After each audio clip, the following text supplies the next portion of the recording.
This time we're going to talk about the global market outlook, and if the global market feels a little bit unpredictable this 2026, don't worry, you're not alone. Some themes are still gaining traction while others are facing tough questions already. For investors like you, it isn't just about knowing what's happening. It's about understanding what makes sense in your portfolio. And just as important, what deserves a second look. In this video, we'll move beyond the headlines and focus on how investors can think about positioning in 2026, where to stay invested, where to be more selective, and how to navigate opportunities while managing risk. This 2026, we expect the global market to grow healthily. We expect the US to grow by about 2%, Europe about 1.2%, but the biggest driver would be Asia. We're expecting countries in Asia to be around 4.5 to 5%. Of course, the biggest driver in Asia would be China, the likes of India, and of course, Japan and Korea. Global market will definitely grow healthily, but you need to be selective. We're looking at AI to still continue to grow, but more than AI, you have to understand how AI works. So you see, in AI, there are actually three layers that you have to consider: the enabling, the intelligence, and the application.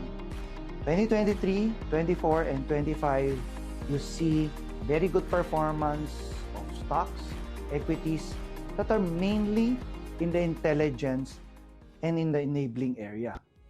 This 2026, we're looking at the application side. What would AI do?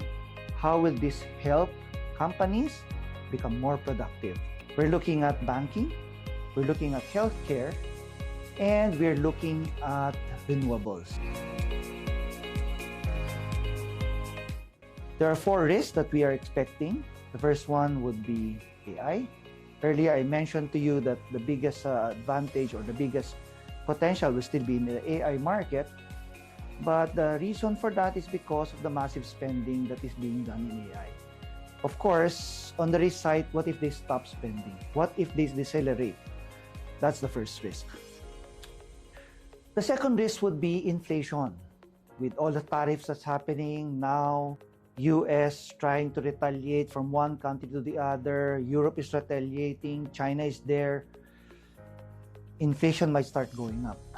If inflation starts going up, expect interest rate to go up, then of course, significantly slowing the growth of the global market. The third would be geopolitics.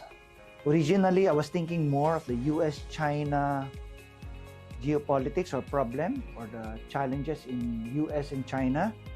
But, you know, Trump being Trump, now it's US versus the world. So geopolitics is not only limited to US-China now, but actually US to the world. The fourth one would be debt level. This is something very important, but it's not really talked about by a lot.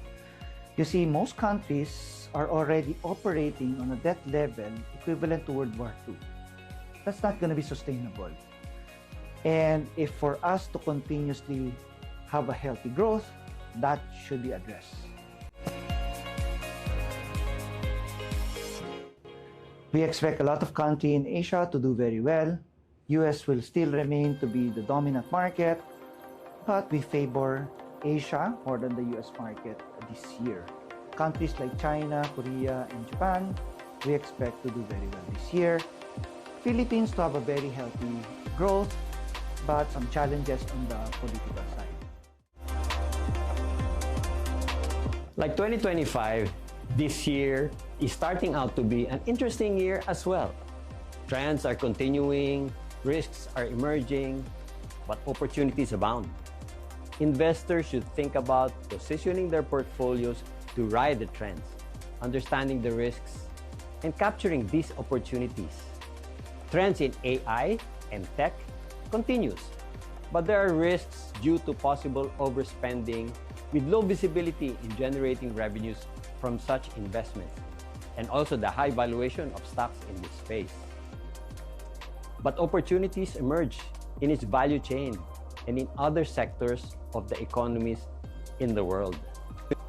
Investors should ride these trends and diversify in other sectors as well as other countries.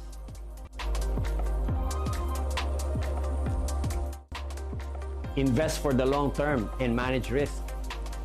Investors should not forget to always invest for 5, 10, 20 years. Volatilities come, but they should not lose sight of the long-term objectives for their investment. And in doing this, always manage risk by allocating your funds appropriately. You cannot control what happens to markets, but what you can control is the amount of risk that you take.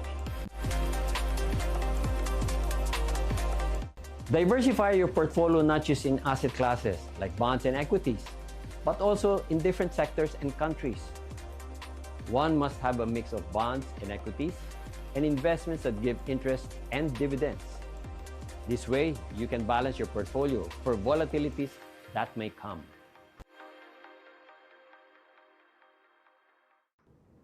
Common mistake is to be emotional about your investments.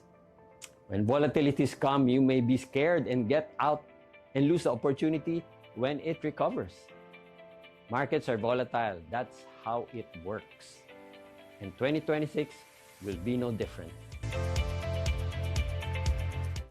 We like global participation in growth, like the Sun Life World Equity Index Fund, and participate in China and Hong Kong through the Manulife Dragon Fund. We then balance this with income-paying funds like Manulife Global Multi-Asset Fund and the BPI Global Bond Fund that has provided about 5 to 6% in dividend yield. We like the value and the recovery in the Philippines through the COL Strategic Growth Fund and the defensive global health sector through the Manulife Healthcare Fund. That sets the stage for how investors can think about global markets in 2026. For more in-depth analysis, expert perspective, and additional resources, you can visit the link below to explore COL Global Market Outlook for more details.